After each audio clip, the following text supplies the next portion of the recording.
Olá, meu nome é Nathan Cândido e hoje eu vim aqui falar um pouco com você, jovem, sobre prioridade. Nós estamos um tempo de carnaval, mas um tempo onde nós estamos fazendo muitas escolhas. Talvez você teve que escolher o teu curso de faculdade e para nós, jovens cristãos, nós estamos sempre escolhendo, sabe? A cada situação que vem na nossa vida, nós escolhemos a qual caminho nós vamos andar. Então eu quero falar um pouco sobre escolhas aqui hoje. E uma coisa que eu sempre ouvi de muitos jovens, e não só jovens, mas por alguns lugares que eu ministrei, na minha própria igreja, é sobre a inconstância. E que toda a inconstância está fundamentada num tédio.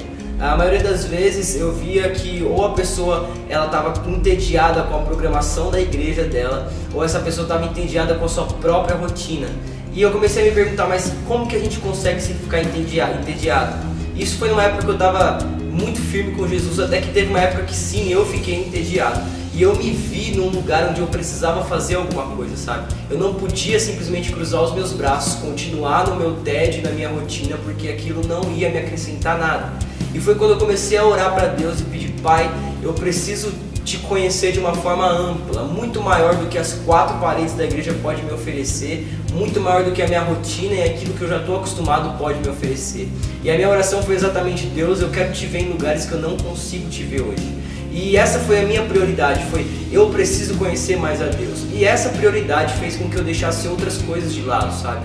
Nessa era que nós estamos, cara, a gente consegue ter um lugar onde nós vamos nos perder muito fácil, sabe? E nos perder, não digo sobre pecado nem sobre salvação, eu digo sobre prioridade mesmo. Às vezes a nossa prioridade está em Cristo por 1 ou talvez 2 semanas, mas passa 1 ou 2 semanas e a nossa prioridade não mais está lá, simplesmente por uma série de televisão, simplesmente por uma rede social, por amizades ou por qualquer outra coisa. E eu creio que nós precisamos reajustar a nossa prioridade. E a primeira coisa que nós precisamos entender para priorizar Jesus de uma forma plena é que nós somos filhos e como filho nós temos total acesso à casa do nosso Pai. Às vezes nós achamos que nós só vamos conseguir ter um acesso à casa do nosso Pai e à presença de Deus se nós nos curvarmos, se nós estivermos num lugar santo, entre outras coisas. Mas nós precisamos entender, e isso fez parte da minha oração, aquela oração que eu contei, que se nós queremos sair dessa nossa rotina, nós precisamos encontrar Deus em tantos lugares que Ele quer nos encontrar.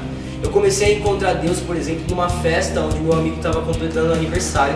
E eu fui para esse aniversário e nós estávamos dividindo as nossas experiências com alguns amigos de infância e sonhos que nós tínhamos para o futuro.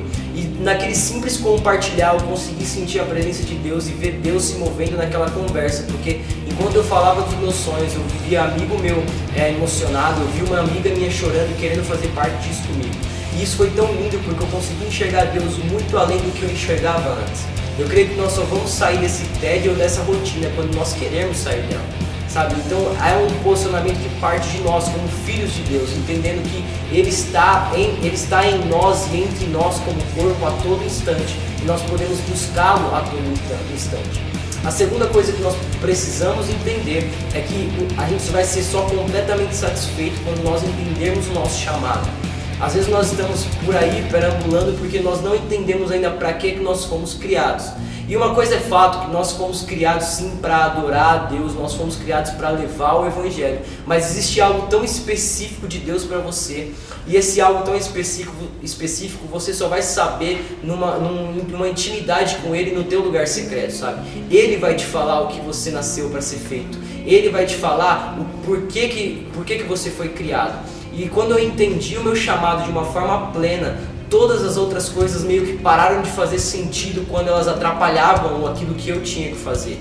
Então a minha prioridade foi focada. Deus me deu uma visão e Deus deu essa visão para Pedro. Eu queria fazer você refletir na vida de Pedro, sabe? Jesus ele vira para Pedro e ele fala assim: sobre ti eu vou edificar a minha igreja. Essa foi a visão que Deus deu para Pedro, essa foi a visão que Jesus deu para Pedro. E quando Pedro recebe aquela visão, um pouco depois ele traz Jesus. Agora, o mais interessante é que Jesus ele não vira para Pedro e ele fala assim: Pedro, você é um traidor. Ele não faz isso. Ele fala assim, ele simplesmente avisa Pedro e fala assim: Pedro, você vai me trair. Mas aquilo não mudou a identidade de Pedro, nem muito menos a visão que Jesus deu para Pedro. Muito pelo contrário, porque Pedro traiu Jesus, ele se arrependeu e ele viveu depois a visão de Jesus para a vida dele. Então, receba de Jesus uma visão tão própria tua, assim como Pedro recebeu, que independente do que aconteça, até talvez que você traia Jesus com alguma atitude ou alguma ação, você vai focar na visão e você vai fazer como Paulo, esquecendo-me das coisas que ficaram para trás. Eu foco em Jesus, Ele é o alvo da minha vida. Então, jovens, entendam que vocês precisam realinhar a prioridade de vocês para viver o chamado de Deus para a vida de